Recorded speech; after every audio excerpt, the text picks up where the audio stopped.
अस्सलाम वालेकुम दोस्तों, अपनी नेक्स्ट वीडियो के साथ आपको वेलकम करता हूं अपने इस चैनल में। उम्मीद है सब खैरियत से होंगे। तो चलते हैं आज के अहम इन्फॉर्मेशन और न्यूज़ की जानब।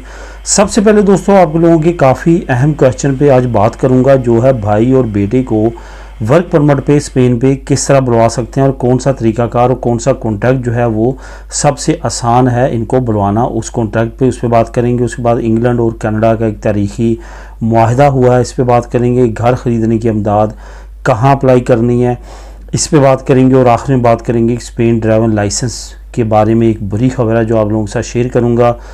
तो सबसे पहले तो आपको ये बताता चलूं इन न्यूज़ की और इन्फॉर्मेशन की तरफ जाने से पहले कि हर वीडियो के नीचे जो लिंक है, पहला एक न्यूज़ चैनल का, एक इन्फॉर्मेशन चैनल का, और अब उस पर मैं कमेंट के आपके आंसर दे रहा हूँ, उसका लिंक है। उसको क्लिक करके लाजमी तौर पे वहाँ पे उसको सब्सक्राइब कर लें और वहाँ पे बेशुमार आपके कमेंट्स के आंसर डेली बेस पे पब्लिश हो रहे हैं, उनको आप देख सकते हैं। और नीचे जो आपके कमेंट्स होते हैं जिनको मैं उसी वक्त आंसर जो देने की काबिल होते हैं उनको आंसर में कवर करता हूँ, कुछ इस वीडियो में कवर करता हूँ और कुछ जो है आपको उस चैनल पे आपके कमेंट्स की वीडियो की सूरत में मिलते हैं। तो लाजमी तौर पे दोस्तों उसको सब्सक्राइब कर लें और वहाँ पे जाके आप बेशुमार अपने कमेंट्स के आंसर हासिल कर सकते हैं। बहुत सारे दोस्तों के ये कमेंट आते हैं कि भाई को या बेटे को बुलवाने के लिए कौन सा तरीकाकार बेहतर है, कौन सा कॉन्ट्रैक्ट बेहतर है। तो आज मैं मुकम्मल आप लोगों को थोड़ी सी इन्फॉर्मेशन दूंगा, जो कि ऑलरेडी बहुत सारे लोगों ने अपने भाई को अपने बेटे को बुलवाया है और ज़्यादातर लोगों की जो कॉन्ट्रैक्ट है जिस पे बहुत जल्दी उनके वर्क परमिट पास हुए वो कौन से थे, उस पर बात करेंगे। यहाँ पे आपको मालूम है जो हमारी कम्युनिटी है वो ज़्यादा जो बिज़नेस में है वो कंस्ट्रक्शन के बिज़नेस में है। उसके बाद दूसरे नंबर पे आपको मालूम है कि स्टोर वगैरह के बिज़नेस में है, जिसमें अलमीतासियन हुई या कुंदस हुई या दूसरे स्टोर जो हैं वो उन्होंने ओपन किए हैं। और तीसरे नंबर पे फिर रेस्टोरेंट फील्ड आती है जिसमें डोनर कबाब वगैरह आते हैं। उसके बाद बाकी जो रेस्टोरेंट्स की फील्ड है जिसमें देसी रेस्टोरेंट भी हैं वो आते हैं। उसके बाद फिर आगे दूसरे सेक्टर आते हैं जहाँ पर ज़्यादा पाकिस्तानी काम कर रहे हैं। ओवरऑल जो देखा गया कि जिन बिजनेसेस से रिलेटेड लोगों के ज़्यादा वर्क परमिट पास हुए हैं और ख़ास तौर पे वो लोग जो अपने बेटे को या जिन्होंने अपने भाई को बुलवाने के लिए किया है। यहाँ पे सबसे पहले तो मैं आपको बताता चलूँ कि जो बेटे को बुलवाने का प्रोसेस है वो भाई के प्रोसेस से काफ़ी ज़्यादा कदरे आसान है। उसकी दो रीज़न्स हैं। एक तो ये कि उसमें ह्यूमन राइट्स डायरेक्टली इन्वॉल्व होते हैं कि आपने बाकी तमाम फैमिली को अपने पास बुलवा लिया। उनकी उम्रें 18 साल से कम थी, लेकिन उनमें से चंद बेटे या बेटियां ऐसी थी जिनकी उम्रें 18 साल से ज़्यादा थी। अब वो भी आप अपने पास यहाँ पे बुलवाना चाहते हैं, तो उस सिलसिले में जो है आप ये वर्क परमिट अपने उस बेटे को या बेटी को भेज रहे हैं ताकि वो भी आपके पास आए। तो इस वजह से इसको काफ़ी ज़्यादा जो है वो ईज़िली पास किया जाता है यहाँ पे स्पेन में भी, और वहाँ पे स्पेनिश जो एम्बेसी है वो भी ईज़िली इस वर्क परमिट पे वीज़ा लगाती है। जहाँ तक भाई का तल्लक है तो जिन लोगों ने अपने भाइयों को बुलाया वो 90% मैंने ये देखा है कि उन लोगों के अपने बिजनेस थे। किसी का कंस्ट्रक्शन का इम्प्रेसा था, किसी ने अलमीतासियन की कोई चेन थी, कोई शॉप थी, कोई रेस्टोरेंट्स थे, यानी कि वो फाइनेंशियली काफ़ी ज़्यादा स्ट्रॉन्ग थे और उनकी टैक्स रिटर्न काफ़ी अच्छी थी, जिसकी बेस पे हुकूमत ने उनको इजाज़त दी कि वो अपने ब्लड रिलेशन को बुलवा सकते हैं, यानी कि अपने भाई को बुलवा सकते हैं, वो आके आपके बिज़नेस में आपका साथ दे सकता है। तो इस बेस पे काफ़ी लोगों ने अपने भाइयों को बुलाया।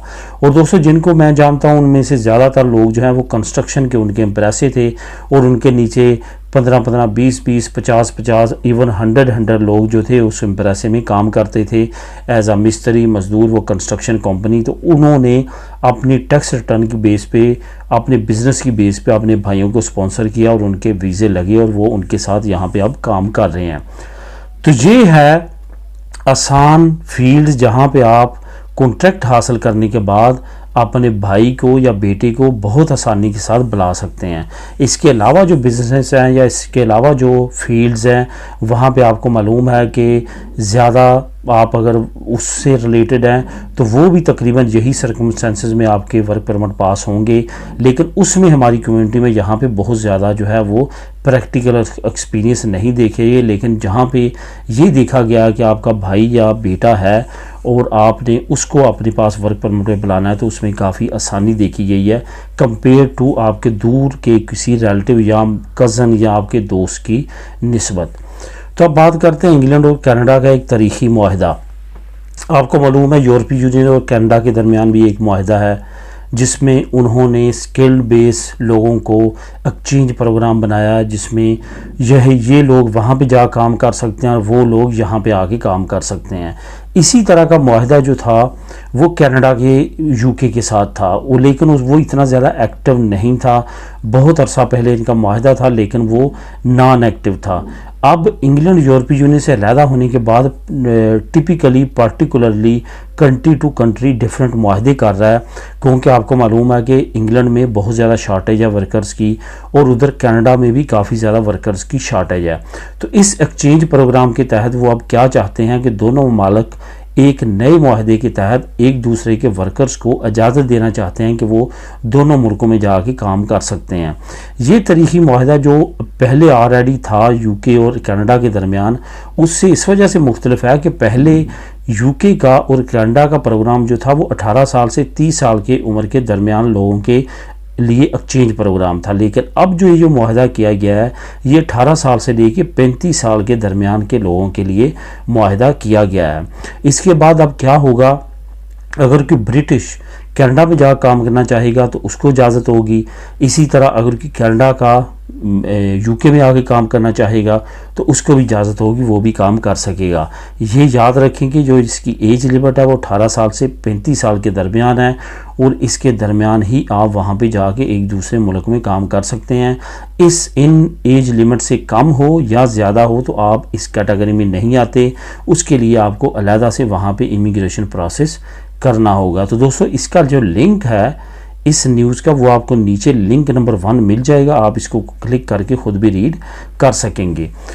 अब बात करते हैं घर ख़रीदने की इमदाद कहाँ अप्लाई करें। आपको मालूम है चंद दिन पहले मैंने एक न्यूज़ शेयर की थी जिसमें मैंने बताया था कम इनकम वाले लोग जो होबेनेस हैं जिसमें 18 साल से 35 साल के दरमियान और वो फैमिलीज़ जिनके बच्चे अभी छोटे हैं उनके लिए स्पेन की हुकूमत ने स्पेशल ऐलान किया है कि वो आबाल देंगे। आबाल मीन जो आप घर ख़रीदते हैं उसमें आपको कुछ ना कुछ एडवांस देना होता है।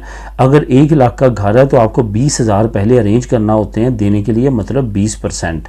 लेकिन बहुत सारी फैमिलीज़ ऐसी हैं जिनके लिए इतनी इकट्ठी अमाउंट देना काफ़ी मुश्किल होता है, तो उसके लिए हुकूमत ने अनाउंस किया था कि होबेनेस के लिए और साथ साथ जो फैमिलीज़ हैं जिनके छोटे बच्चे हैं, बालग बच्चे नहीं हैं, उनके लिए ये इमदाद लॉन्च की गई है और बड़ी अच्छी इमदाद है। इसमें काफ़ी अच्छी जो है वो आपको अपॉर्चुनिटीज़ दी गई हैं जिसमें आप हिपोथेका करवा सकते हैं बैंक से और इसका तमाम जो पहला ख़र्चा होगा वो स्पेन की हुकूमत पे करेगी, मतलब आबाल स्पेन की हुकूमत देगी।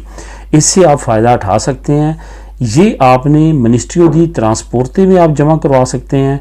इसके साथ साथ आने वाले वक्त में आपको सूरीदा सोशल के लिंक, असिंदे के लिंक भी मिल जाएंगे।